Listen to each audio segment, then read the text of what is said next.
आज हामी सिन्की बनाउन जानु लागेका छौँ गाइस।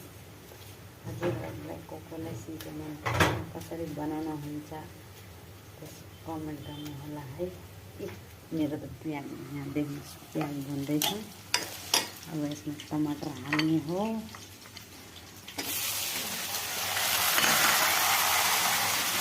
टमाटर के गर्ने, टमाटर हालेपछि मेरो बुढाले कपडा धुन लाग्नु भएछ गाई। आज छुट्टी छ, त्यही भएर कसिनो भएछ कपडा धुनलाई। मैले फेरि यता सिन्की बनाउँदैछु। आज जाडो धेरै छ, सो सिन्की भात खाऊँ। आज नेपालीको राष्ट्रिय भन्छ नि खाना सिन्की।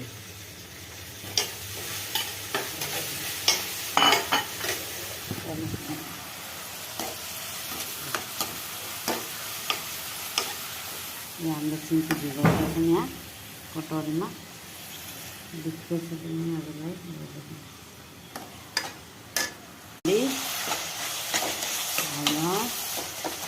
नमक हल्दी हालिसकेछौँ। अलिकति खोर्सानी हाल्छौँ, मसाला हाल्छौँ। यो सिन्कीको तरकारी बन्दै मसाला बन्दैछ। हजुरहरूले कस्तो बनाउनुहुन्छ यसो कमेन्ट गर्नु होला, के हाल्नुहुन्छ। मैले त यसमा खुर्सानी हरियो मिर्च खुर्सानी हरियो मिर्च एउटै हुन्छ न, म दुइटै हुने के गर्ने। प्याज टमाटर लसुन अदरक सबै हालेर यस्तो मसाला बन्दैछ। हाम्रो यसमा यो ढालिन्छ सिन्की।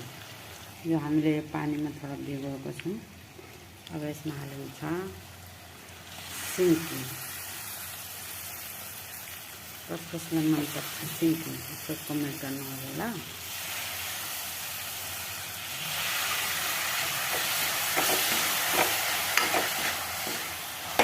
बाद हामीले यसमा थोडा पानी हालौँ, यसलाई हल्का बोइल गर्ने। त्यसको बाद हाम्रो सिन्की एकदम रेडी तयार हुन्छ, फेरि भातसित खाने। सिन्कीलाई बनाएर यसलाई एकछिन ढाकिदिनु पर्यो।